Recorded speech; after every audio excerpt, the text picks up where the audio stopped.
Good morning, friends. Welcome to Monday. And let me tell you, if you thought last week's stories were bizarre, you haven't seen anything yet. I mean, can you find a story more bizarre than the state of Massachusetts hiring a man pretending to be a woman to represent opportunities for women? I don't think so. Also, big news, actually, from two big bombshells from the president yesterday on the tarmac of Palm Beach International Airport. First of all, this about healthcare, and the second one about the Epstein files. Is this the biggest troll job of all time? I don't know if it's that, but it's a big reversal. Some Thanksgiving news about the cost of Thanksgiving they're trying to panic you about. It's okay. You got to read beyond the headline to get the real story. And I just learned today on social media this is Unfriend Day. Like, it's been a thing. How have I missed this? I guess Kimmel came up with this years ago. We'll talk about that as well and what that's all about. It's all good. All of this stuff is insane, but it's all good stuff. You're turning it into something good. Thanks for finding me in the live stream and then the podcast. All platforms, audio podcast too, wherever you like to get those. Let's get right to it and not waste any more of your very, very valuable time on the tarmac of Palm Beach International Airport yesterday in front of the very noisy, sorry about that, Air Force One engines. President Trump walked down the steps and he greeted some reporters. By the way, side note, he has been more accessible, like him or not, he has been more accessible to the press, to the media, which has not been too kind to him, as we all know, than any president in history. I mean, honestly, if you count all of these little impromptu get-togethers, sitting or standing before a microphone or a camera somewhere, if you counted them all as press conferences, he's done more than anybody in history. Here was another one, and this is a big one. He is going to work something out, he thinks, with Democrats on the health care issue. What he said was interesting. It's a little long. It's important. We're negotiating with lawmakers, and I've had personal talks with some Democrats. I can't tell you who they are. I just don't want to do that. It's not fair to them. About paying large amounts of dollars back to the people. You know, this was my idea. It came up during that. You know, oftentimes under times of stress, like the shutdown, you come up with great ideas that you wouldn't have thought of before. The insurance companies are making a fortune. Their stock is up over 1,000% over a short period of time. The first thing was that it was my idea, which it actually was. But the first thing I thought of when he said that was, he's gonna call this Trump care, isn't he? He's gonna label this and he's gonna call it Trump care. I just know he is. Just like, because we already had Obamacare. But you know what? If that annoys you, so what? I don't care. I don't care if you call it FDR care. I don't care if you call it any kind of care. I don't care. But it has to be fixed. So let the guy call it whatever he wants, as long as we all benefit. It doesn't matter what the name is, but he's exactly right about that. What I like most about that is exactly what he said about the shutdown. You and I worked this out a couple of weeks ago. We said, okay, this sucks. It lasted for what, 41, 43 days? But in all of that chaos, there's opportunity. Take that as an opportunity to rework the healthcare system. It is possible. I love that he said that. In times of stress, okay, it sucks, but use it to make something better. And he just may. I'm I wonder if there's you know how you go on Polymarket and you can bet on anything now? I wonder if there's a line on whether or not he's going to call whatever comes out of this Trump care. I actually hope he does, because I think it would be hilarious. But again, it doesn't matter what they call it. It doesn't matter. The system is incredibly broken. Everybody knows that. What he said about the insurance companies right there is exactly right. And again, I think I said this on Thursday. If you want to find some kind of a unifying issue, some kind of a unifying topic, we've all looked for it, right? Oh, we have to unify the nation. Both sides have to get together. Well, this should be the one. If people are honest with you, if these politicians or media talking heads are honest with you, this should be the one that unites all of us. I mean, honestly, fixing this broken, disgusting, blood-sucking healthcare system we have. Come up with something that puts money in the pocket of the consumer for a change, and not these insurance companies. This should be the one. Will it? I don't know. We'll see. Another interesting point to grab out of that one little clip there on the tarmac was, and I'm glad he didn't mention the Democrats, who he's working with, and he's right, it wouldn't be fair to them. Interesting that they see it too. Now, why would you even get to the point where you've got Capitol Hill Democrats willing to work with him on that because they hear it from their constituents. They hear it. They know it. They know how pissed off people are, Republicans and Democrats. It's another reason why this is what they should be working on. They might be able to do it. I don't know. All right, here's another interesting little tidbit, actually a big tidbit. On the tarmac of Palm Beach International Airport just last night, right before he went back up the stairs to Air Force One and went back to Washington, D.C. This whole Epstein files thing, he's gone through many phases on this. Now, I've heard a lot of people say, especially this morning, I don't know if this is the case. It would be brilliant if it is. I've heard a lot of people say, oh, he's playing. This isn't 4D chess. This is 5D chess. He actually got the Democrats to talk for weeks about releasing the Epstein files, only to reverse it on him and expose all the Democrats. I don't know. Okay, maybe. I don't know. I don't think it's that involved. I don't know if this is 4 or 5D chess.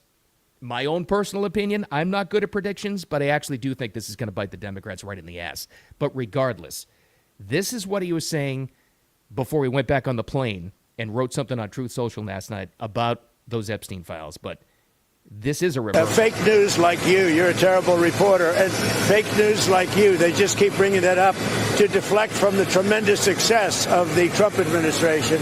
So a guy like Massey, his poll numbers are showing he's at 6% approval rating right now.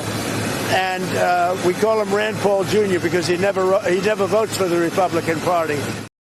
Okay. Jesus God. That I don't know where that reporter was from, but you're a terrible reporter. Then I think he yelled at her or him for interrupting him. I don't know what it was. But anyway, throughout all that, we got something very interesting. Here's the phases he's gone through. Complete denial about the Epstein thing, obviously. And we know now, if you've looked into this at all, when he found out what sleazy Jeff Epstein was all about down here in Palm Beach County, Florida, he was the one that alerted authorities to what actually was going on at Epstein Island. He helped out Florida officials who wound up doing really basically nothing, but still, he was the one that actually helped out the case. He's gone from complete denial, and then he was just pissed off, which he hinted at a little bit in the interview. He was pissed off that was the focus, and that's all they were talking about, Republicans too, while they were making all this progress, and remember with Doge cleaning up things and with the tariff deals, which are starting to work. So he was really mad about that, and he hinted at that a little bit. Well, then he does the interview. He goes up the stairs to Air Force One. They're in the air. I think he actually wrote this en route back to Washington, I think. I don't know. The timeline checks out. Big, long Truth Social. I won't bore you with all the details, but basically said, as I said Friday night to the fake news media, House Republicans should vote to release the Epstein files because we have nothing to hide. It's time to move on for the Democrat hoax perpetuated by the radical left, blah, blah, blah, blah, blah. And it goes on and on and on and on and on. But then he says, I don't care. All I do care about is the Republicans get back on point, which is the economy. Affordability. Is that A word again, which is important. And bringing inflation from the highest level in history to the lowest. So this is a big reversal and an important one. I would love to see it happen. I know everybody's got a conspiracy theory on this. I would love to see it happen too, just because that would be fascinating. What if he denied it the whole time just to get the Democrats to hound on this for weeks on end, and then all of a sudden they release it? He comes out scot-free, but there's some very prominent Democrats in there that get hosed. That would be amazing. I don't know if that's the case. I think I don't think Trump gets hurt, but I know he was pissed off that became the focus of a lot of Americans and not the economic accomplishments by the administration. I honestly think that, but good.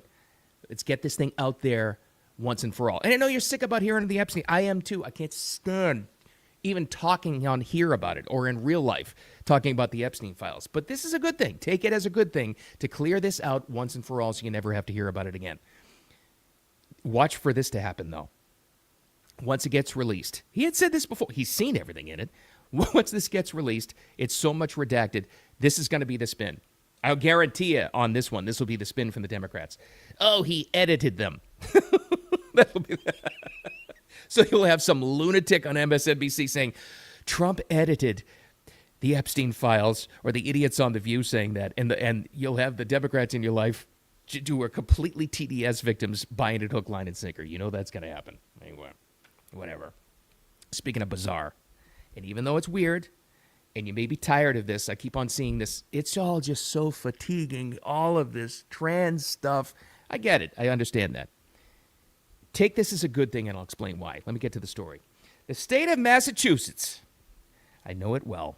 I was born and raised there. Remember, it was about a month ago I was telling you, Massachusetts will be the last of the states to wake up to the woke nonsense.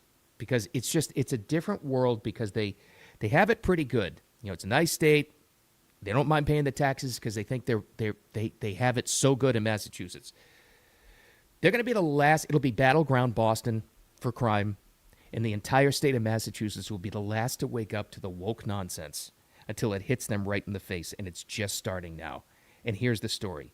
So I didn't even know that this happened, and this happens in a lot of bureaucratic states where they have all these departments and commissions where tax money goes to it, and you don't even know, and your money just flies out the door, and you don't even know what they do. Well, apparently, there has been a Massachusetts Commission on the Status of Women. I never knew about it. Maybe it's new. I don't know. Maybe I would bet you most of the people in that state didn't even know. And I'm sure every state has commissions like that that just, waste taxpayer money. What does that do? What does the Massachusetts Commission on the Status of Women do? Well, they advise policy to improve opportunities for women. So I'm sure those are like educational opportunities, job opportunities, grants, funds, loans. You know the deal. Yeah, same typical stuff. It's a blue state. Well, guess who just got appointed to head up the Massachusetts Commission on the Status of Women? Giselle Bird. And you're thinking, all right, well, who's that person and why do I care and why are you talking about her right now? Well, her's a him. Giselle Bird, you know where I'm going. Giselle Bird was born into life as Kevin Bird, a man pretending to be a woman who now heads up, and I'll repeat the name just one more time for you, the Massachusetts Commission of the Status of Women. Because, think about it. Who would know better about the status and opportunities for women than a man in a dress? Now, most of the reaction, this is taken up, you probably saw the story already. It's made national headlines just because it's so insane and it's so bizarre and it's so out there. And most of the reaction so far is really pay attention to this last night and this morning is just, people are just going, oh, I'm just so tired of this. And I get that. And I understand that. Here's why this is great. You should celebrate this. Don't be outraged. You should celebrate it. Don't get even mad at it. Take this as a win if you have common sense and you just see right through the lunacy of this. The more national headlines stuff like this gets, the more exposed it gets to more and more people, and the backlash is underway to realize that this is just insane. Just absolutely insane. So it's a good thing.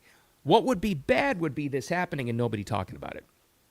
Because it is like, this is a big trending story. This dude heading up the Women's Commission in Massachusetts. It's a big deal, like really big. And all the jokes have started already and all the memes. What did I say? I saw this one a couple of times already. Oh, does that mean, prostate exams will be free for women now? They're all out there.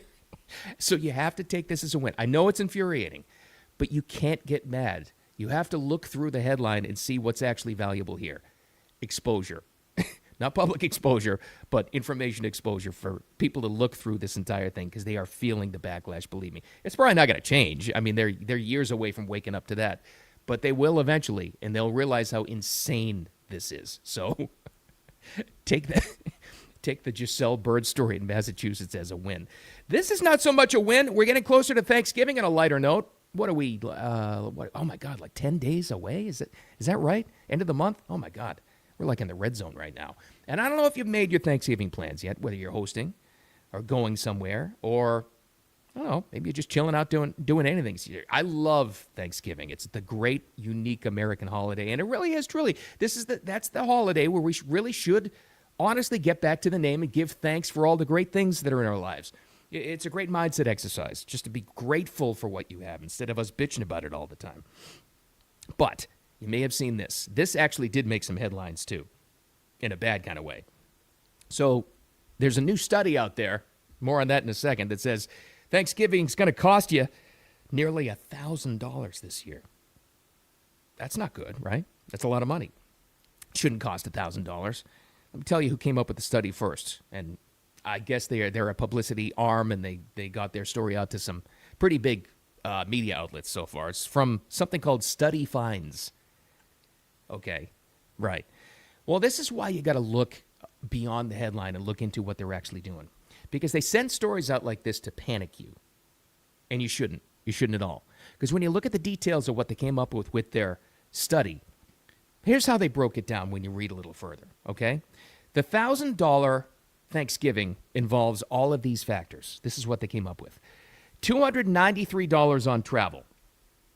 That would be either like gas for your car, plane tickets, hotels. Okay, so that's a big chunk already. This would mean you're traveling somewhere, with an extended distance to actually enjoy your Thanksgiving with somebody, or if you're just going to a location, right? So that's almost $300 right there. $175 on food you'd be spending too.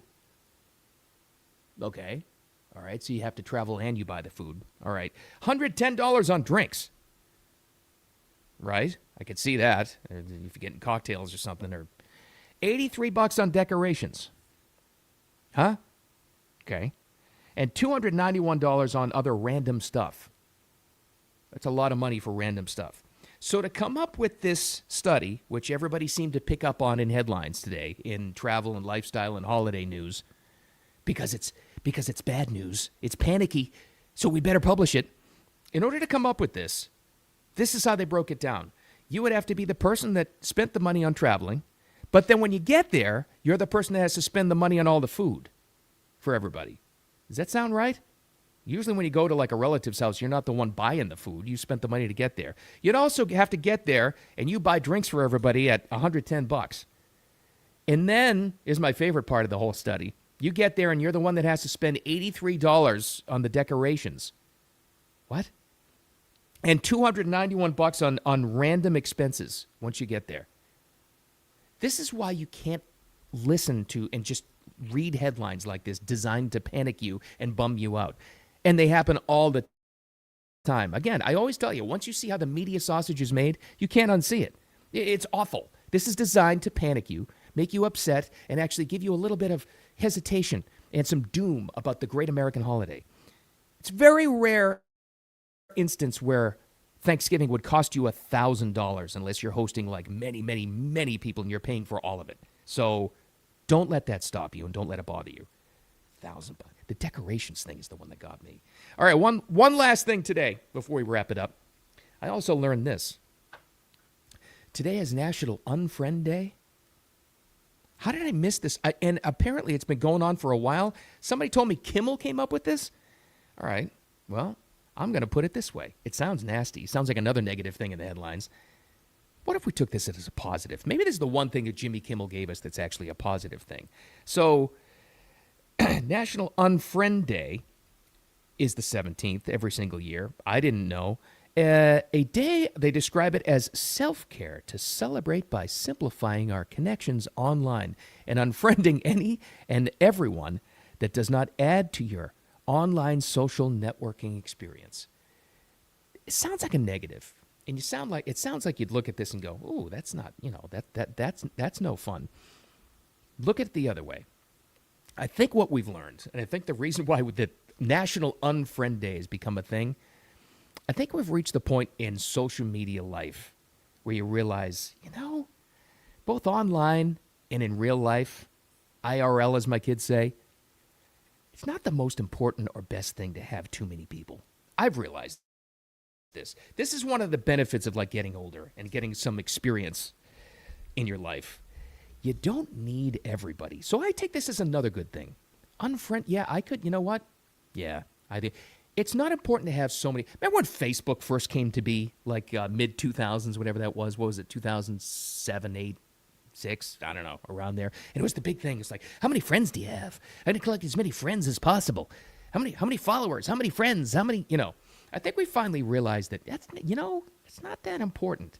And in your real personal life, what I've learned, and you probably have too at this point, is it's way, way better to have a smaller, tighter-knit circle of actual real friends that actually matter, people that would be there when you need them, and you'd be there for them if they need you, So the people that online that, they've never reached out if you're going through a bad time, sayonara.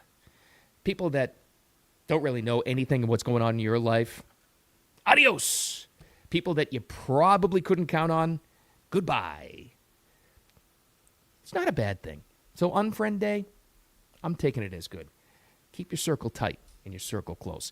And all this other stuff in the news, by the way, even though it all seems like it's all disastrous and chaos, it's because things are getting good. There's a lot of good news in there. It's how you take it. All right. How about that for a Monday? I'm out of material.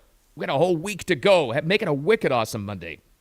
Pay attention to this Trump Care story. I don't know what kind of progress they're going to make or how long it's going to take, but that's going to be great, despite what he calls it. If they fix the healthcare system the way that they think they can, what he hinted at last night, that would be a great thing. All right.